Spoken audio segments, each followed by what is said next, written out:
Now, still PDP crisis. Did Orthom order beating of council chairman for putting on Atiku's shirt? Truth finally emerges. So we need to see, we understand that Orthom, the Benue State governor, was having his rally as incoming or aspiring senatorial rally, still under the platform of PDP. And while they were in the stadium, we understand there well that Atiku supporters wore Atiku shirts and came to the stadium and wanted to force their way into the stadium through the security processes without, without recourse for due process. And then the security operatives at the gate had to stop them, and then fight ensued between them and the Atiku supporters that came with Atiku shirts.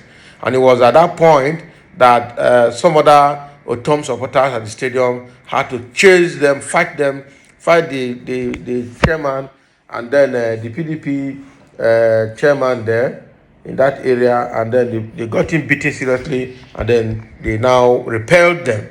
All right. So a question is coming now: did Orthom order the beating of the council chairman? That is okay. The local government council chairman, who is also a staunch supporter of Atiku. So let's see what he has to say. Governor Samuel Orthom of Benue State had distanced himself from the allegation that he ordered the beating of one Joseph Asawa for putting on Atiku Abubakar's campaign shirt at a PDP rally in Boko. The governor said the allegation by Asawa, who is a former chairman of the Ushongo local government, was to gain cheap sympathy from Atiku's camp. Orthom said he would not stand so low as to order his supporters to beat up anyone in Boko, adding that he is not a politician that employs violence for political gains. Right there in Makurdi, Samuel Orthom, the governor of Benue State, has denied ordering the beating of the ex-chairman of Usongo local government, Joseph Asawa, at the campaign of the People Democratic Party, PDP, in Boko.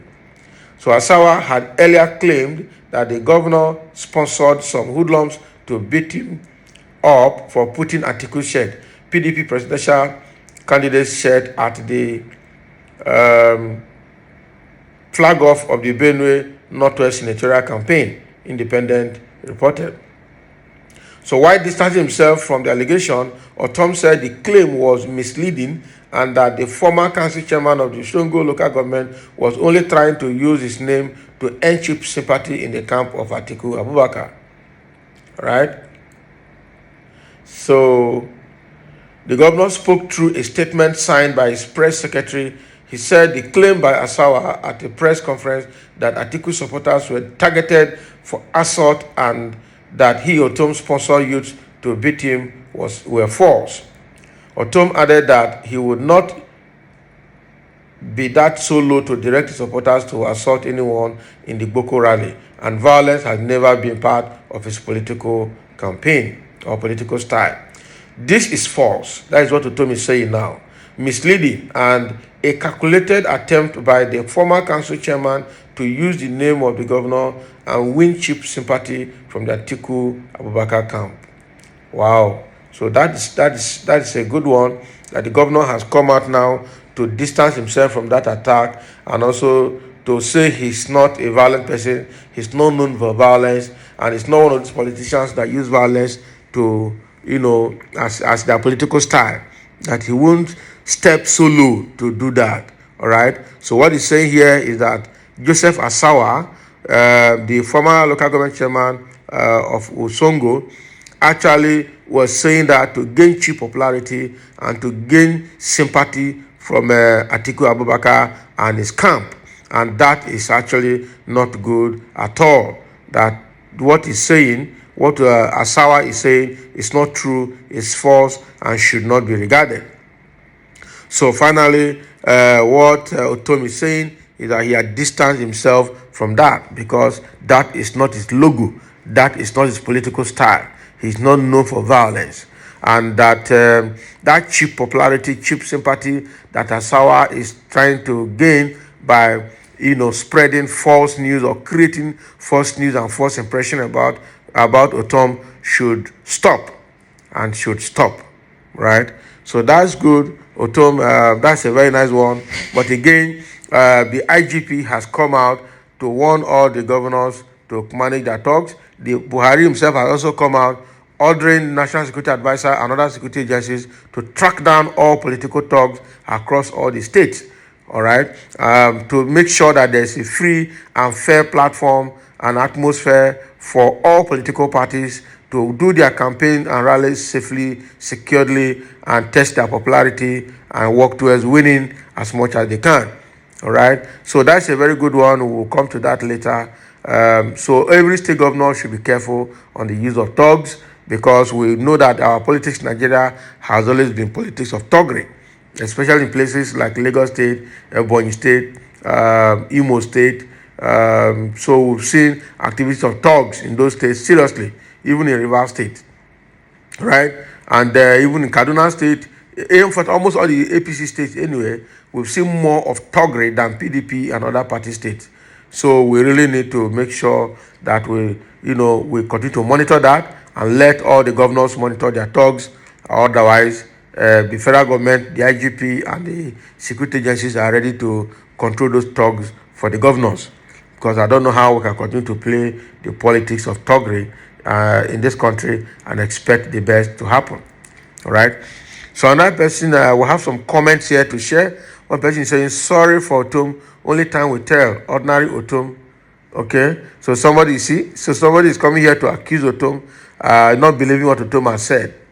Again, another person is saying, if he did that, I like it. Did he put rope on the man's neck and drag the man to their rally, knowing fully well that there is an issue between Orthom and Atiku, but still wore Atiku's t-shirt to their event? By the time they will settle their differences, who for don't lose, Abi? So you see, because from the account that was, the statement that was made earlier, the report that we got earlier is that the man actually went there and he boasted before the rally that he's going to storm that place and nothing will happen. So he wore Atiku t-shirt and then carried his boys and went there, stormed the place because he boasted that he would do that. Now, when he got there, the people that were there, having known that he was a spy in their midst, pursued him and then fought him.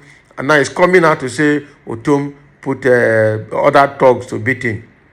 Meanwhile, he boasted that he was going to storm the rally and nothing will happen with Atiku's shirt. So I think he looked for trouble actually. So he should have stayed away, knowing fully well that there is a fracas between Orthom's group and Atiku's group. All right, and he belongs to the opposition, even though they're in the same party. So another one is saying, somebody is asking here, no freedom of association again. Well, when there's misunderstanding, and people have to be careful. All right, I'm sure Orthom cannot condescend so low as to order the beating of an Atiku supporter. He won't do that. Orthom will only be talking. I'm saying the truth. I'm shouting it out. But I don't think he will order. All right, even fake and local Orthom can order for somebody to be beaten.